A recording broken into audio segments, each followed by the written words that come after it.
आणि फक्त अशा गोष्टी बघता आल्या, आई वडिलांच्या पासून जे दूर राहिले, त्या मुलांचं भवितव्य काय? आणि आम्ही लागलोय पाठी कुठल्या? तर या गोष्टींच्या पाठीमागे लागलोय.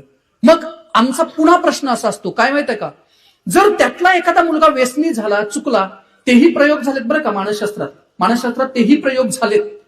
40 लोकांच्या वरती 25 वर्ष एका शास्त्रज्ञांनी प्रयोग केलाय की जी मुलं अशी वाढतात त्यांच्या आयुष्यात काय घडतं. एकाकी वाढणारी मुलं ही व्यसनाधीन झालेत, त्यांचे घटस्फोट झालेत, ती गुन्हेगार झालेत.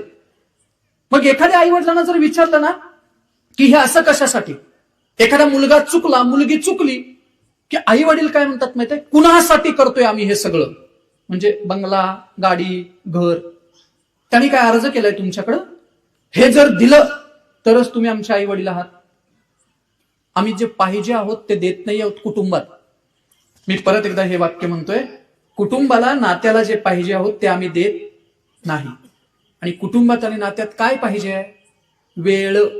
आणि आम्ही तो द्यायला तयार नाही, अजिबात वेळ द्यायला तयार नाही. 3 वर्षाचं बाळ असेल, घरामध्ये असेल, तुम्ही दिवसभर काम करून बाहेर आलेला असाल, उमऱ्याच्या आत प्रवेश केल्या केल्या 3 वर्षाचं बाळ असं पळत येतं आणि मिठी मारतं. वडील एका मिनिटात म्हणतात, थांब ना रे 2 मिनिटं, कपडे तर काढू दे.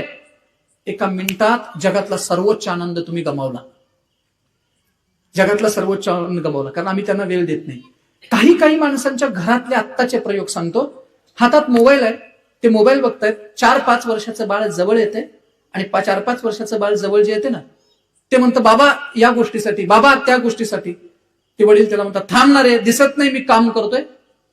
त्याला चांगलं कळतंय तुम्ही रील्स बघताय, फक्त ते टप्प्यात आलं की कार्यक्रम करणार आहे, तोपर्यंत बोलणार नाही. आता ते कमकुवत आहे, ते विरोधात बोलू शकत नाही आता, पण त्याला हे पक्क माहितीये तुम्ही रील बघताय. आणि आम्ही त्याच्याबरोबर धडधडीत काय बोलतोय? खोटं बोलतोय. आय नो, खरं सांगा, आपल्या घरातला हा प्रश्न नाहीये. जेवताना डाव्या हातात मोबाईल आहे, ते तुमच्या बरोबर बोलत नाहीये आणि तुम्ही त्यांना काय म्हणताय माहिती, आता तरी ठेवा ना हो मोबाईल, द्या ना इकडे लक्ष. आम्ही नात्यात वेळ देत नाही आहोत, अजिबात वेळ देत नाही आहोत. आमच्या जवळच्या माणसांना आम्ही वेळ देत नाही आहोत. आणि आम्ही बांधलोय कशाशी, तर आभासी जगाशी आम्ही जास्त बांधलो गेलोय. जवळच्या नात्यांच्या बरोबर आम्ही बोलत नाही, त्यांच्याबरोबर चर्चा करत नाही, त्यांचं दुःख समजून घेत नाही, त्यांना आपण ऐकत नाही. आई वडील